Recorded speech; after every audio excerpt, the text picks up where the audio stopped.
Hi, this is Maggie from Design Code Debug Repeat. Welcome to the channel. This video is a continuation of the Turning Skull Arduino project from the last video. And what we're going to do in this video is the build. So in the last video, we created the circuit and wrote the code. In this video, we're going to build the circuit and the entire object. So what I have here is from my Vilros kit. It's an Arduino Uno and a breadboard. And the design of the circuit really came from this little booklet that came with the kit. So the way that I put the circuit together was based on the projects in this book. To make this project, we're going to need a servo and something on top, which will turn the skull. And I already had that with some jumper wires in it from a prior project. And then the Vilros kit came with one photoresistor, so I bought some more photoresistors, and I'm going to use 3 for this project. I guess you could use as many as you want. And 2 LEDs, and then we need resistors to go with the LEDs, and also the photoresistors.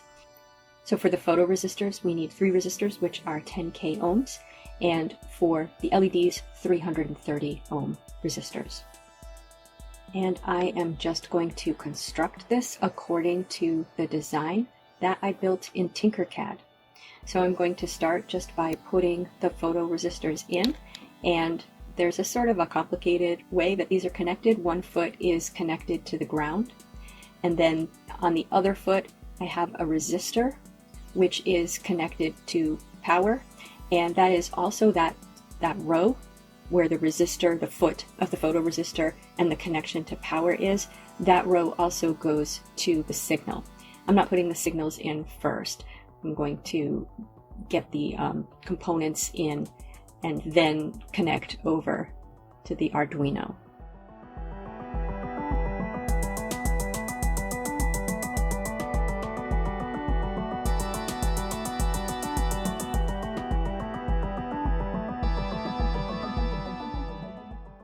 Now the LEDs are simpler. LEDs have 2 legs. One leg is longer, that's the anode, that goes to the power.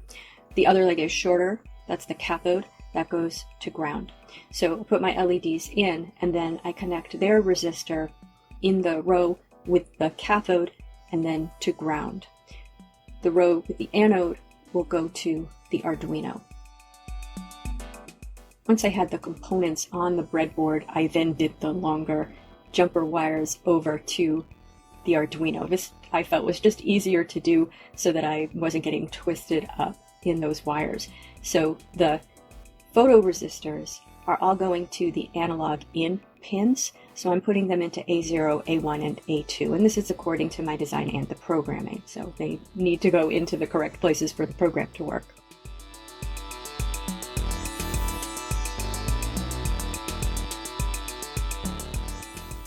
The LEDs are being connected to digital out, and I'm connecting those to digital out 12 and 13. And then to connect the servo, it has 3 wires, 1 to ground, 1 to power, and 1 to signal. The signal is going to digital out 9, and the power and the ground simply go to the correct channels in the breadboard. And then I connect the 5 volts from the Arduino to the power channel where I have all of my components, and I connect ground from the Arduino to the ground channel where I have all of my components. Okay, so we are going to send the program over to our Arduino. So plug this into the computer. So I'm going to open up the Arduino IDE. Okay, and it's located my Uno, but you can choose the device there. And let's go to the circuit. So I've opened up Tinkercad, and I'm going to copy the program, and we'll just paste it in here.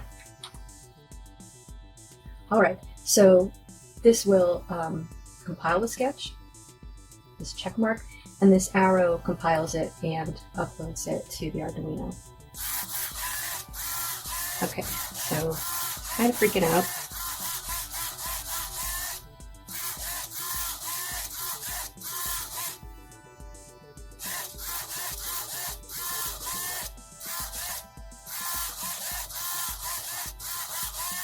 Okay, which is not what we want to happen.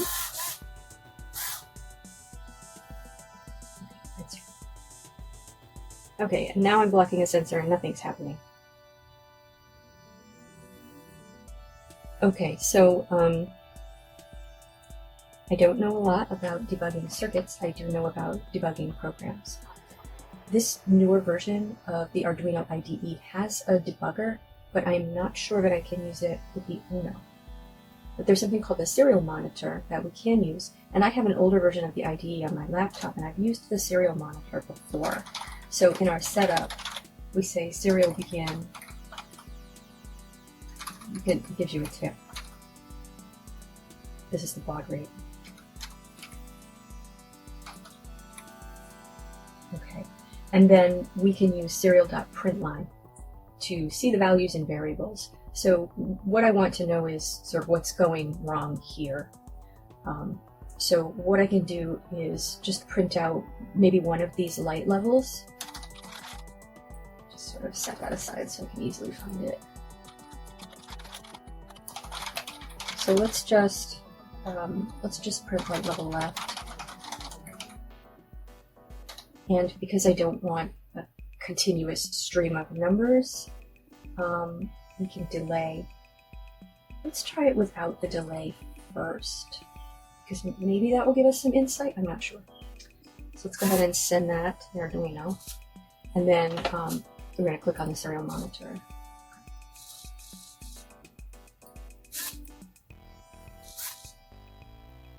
A lot of values very close together.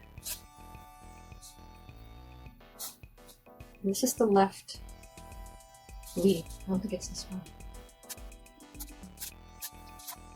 Oh. Why isn't it scrolling? Scroll with this hand. Okay, maybe we should put the delay in. Did it send the program up? It seems to have sent the program up. Okay.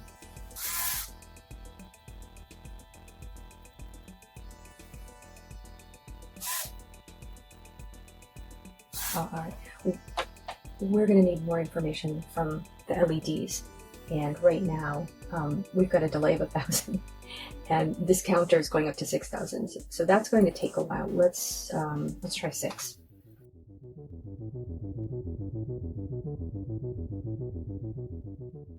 It's behaving correctly.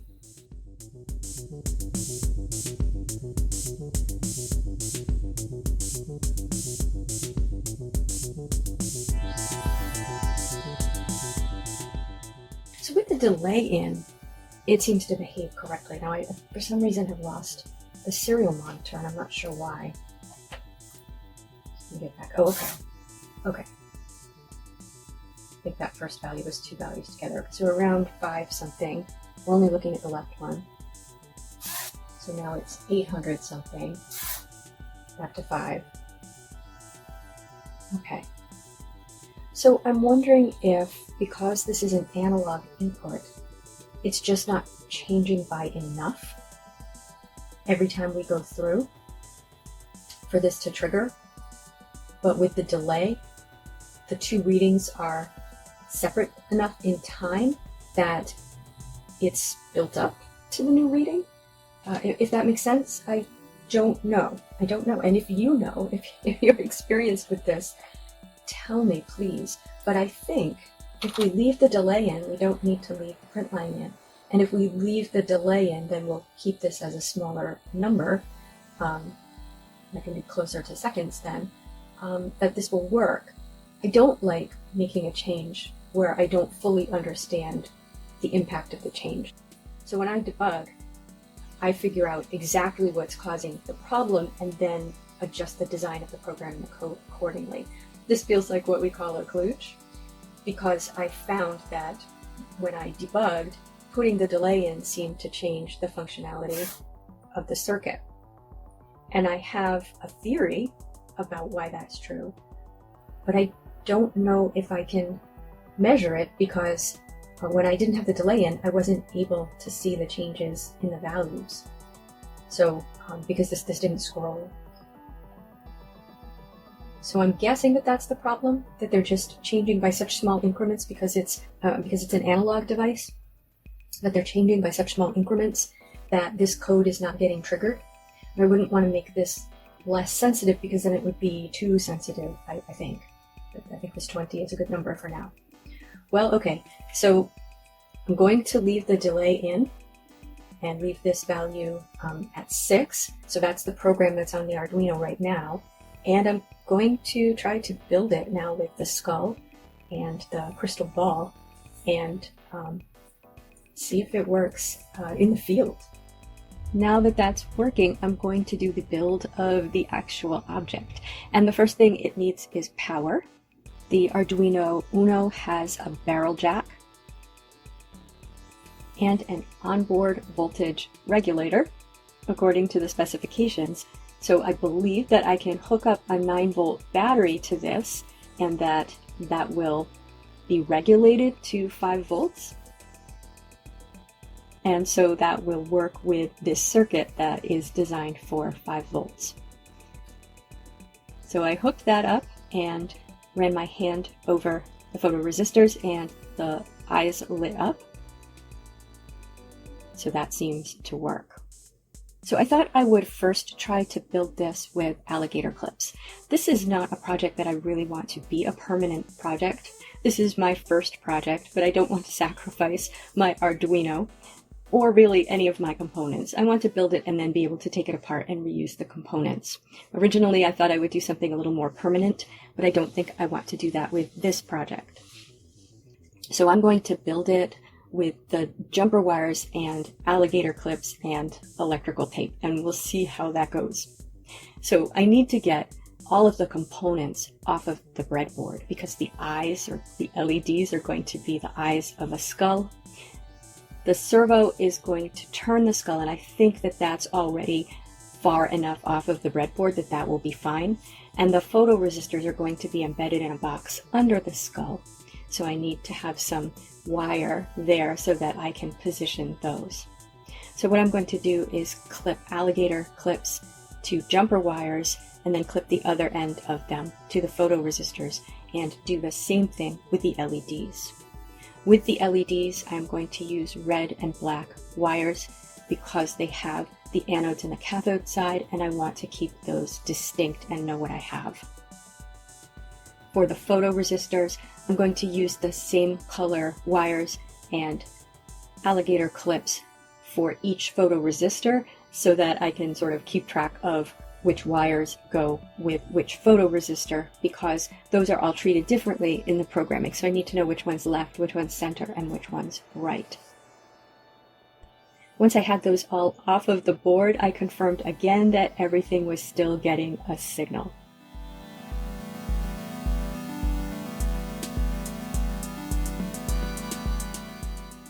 These are the pieces that I'm going to use to build this. This box that looks like a book is from the Dollar Tree. This crystal ball is also from the Dollar Tree. It's just a plastic ball, but it's got a sort of a finish on it which obscures the inside of it a little bit. I like that because I think we want it to be surprising when the eyes suddenly light up and the head turns, and we want it to be a little bit mysterious. We don't want people to be able to see exactly what's inside there. So this is a good choice, particularly if the build ends up a little bit messy. Now they do sell skulls and skeletons at the Dollar Tree, but this one is from Amazon. It's actually a really nice skeleton, and I'll include a link in the description. So I'm going to unscrew the head, and that allows me to take it off of the skeleton body. It allows me to see what's going on the inside, and it allows me to remove the elastic that's on top. Now the alligator clips are too big to fit inside of this skull. So I'm going to use some wire instead. So what I'm doing is I'm just cutting a length of this wire that I have and stripping the end, wrapping it around the LED foot, and then covering that with electrical tape, and then stripping the other end and clipping the alligator clip to the other end. I did that for both legs of both LEDs, and then I decided I wanted the alligator clip end to be a little bit more secure, so I wrapped the wire around the alligator clip as well, pushed the sleeve over it, but then I also wrapped that with a little bit of electrical tape. I ended up doing the same thing for the photoresistors as well, but I did that a little bit later on. Now for the build, if I put the skull right on top of the book and put the crystal ball over that, it's going to be really low. So what I'm going to use is this very thick cardboard tube. And this originally had some ribbon wrapped around it, and I had purchased that at the Dollar Tree. I also have this creepy cloth from the Dollar Tree, which I think I can put over anything inside the crystal ball that I don't want to be seen, but that I can't cover up. So I'm going to start by just painting this cardboard tube with some acrylic black paint, and I'm going to paint down the inside of it, and then I'm just going to paint the whole tube because I'm not sure how much of it I'm going to use. And with that dry, I just cut it to a size that felt appropriate, and I used my tiny little saw and miter box to cut that. It's a little bit less than 2 inches tall. Now the cardboard tube is a little bit too wide for my servo, so I'm going to use one of these little tumbling tower game blocks from the Dollar Tree, and I'm going to glue that to the inside of the tube. I'm going to use wood glue, but I'm going to put some hot glue in the middle just to hold it in place while the wood glue is drying. And then what I'm going to do is screw my servo into that and hope that one screw is enough to hold that steady while it's turning.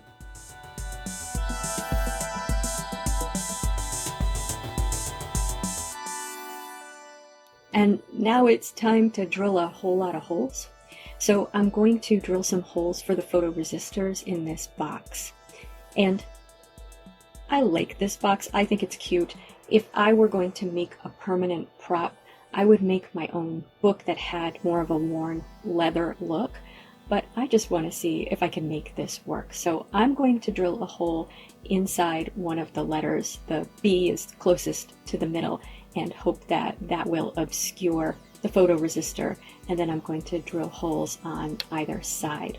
For the skull, I'm going to drill holes in the eyes and get a size where the LED just fits into the hole, so it isn't flopping around, so I don't have to glue it, so it just fits in the hole. And then I'm going to drill a larger hole on top of the box, and that's for the wiring to go through. I used a Sharpie to fill in the eyes of the skull where I drilled, and to do touch-ups on the cardboard tube where it came apart a little bit where I cut it. I then did what I'm going to call a rough fit. It's not even really what I would call a dry fit. This whole thing is pretty much dry fit together. But I'm doing a rough fit by putting the photoresistors into the 3 holes that I drilled, and then putting the cardboard tube with the servo on top of the box so that I can position it in such a way that the servo turns toward the photoresistor that's been triggered. And I realized the attachment on top of the servo, I believe they're called horns, I was using one that looks a little bit like a propeller, but that was getting in the way of the LED wires that are coming down the back of the skull. So instead I switched to one which is just one piece, just a single piece that is going to, almost like a flag, that is going to turn, and that won't interfere with those wires in the back of the skull.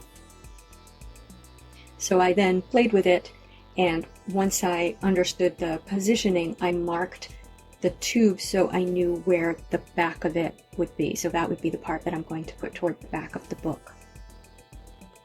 Once I knew all that, I did a little bit of finalizing of the wiring and putting it together. So once I knew where the photoresistors were supposed to be, I used electrical tape to attach them to the box on the inside.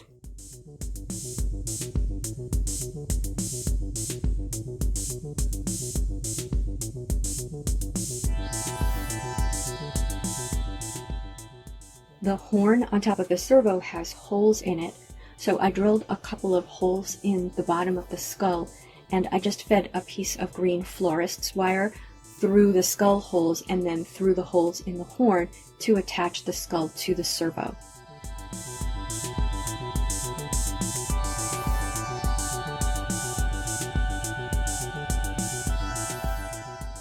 Now the skull is a little bit too high, so if I put the crystal ball over it, it rests on top of the skull. And rather than take the whole thing apart and cut that piece of cardboard a little bit shorter, what I decided to do was give the crystal ball a more attractive base. I was going to put something around the base of it anyway, because it threads onto a plastic cap, and I'm not using that plastic cap, so you can see the threads. So I have this decorative metal ribbon that you can get in the florist section of the Dollar Tree. I really like this ribbon, and it comes in a lot of different styles. And what I'm going to do is just hot glue this around the bottom of the crystal ball. It's taller than that threaded part of the crystal ball, and it's very stiff because it's metal. So that will become the bottom of the crystal ball, and that will raise it up high enough that it won't rest on top of the skull. I then cut a small piece of the creepy cloth and just draped it around the top of that cardboard piece so that you can't see any parts of the servo, and then just down around the cardboard piece.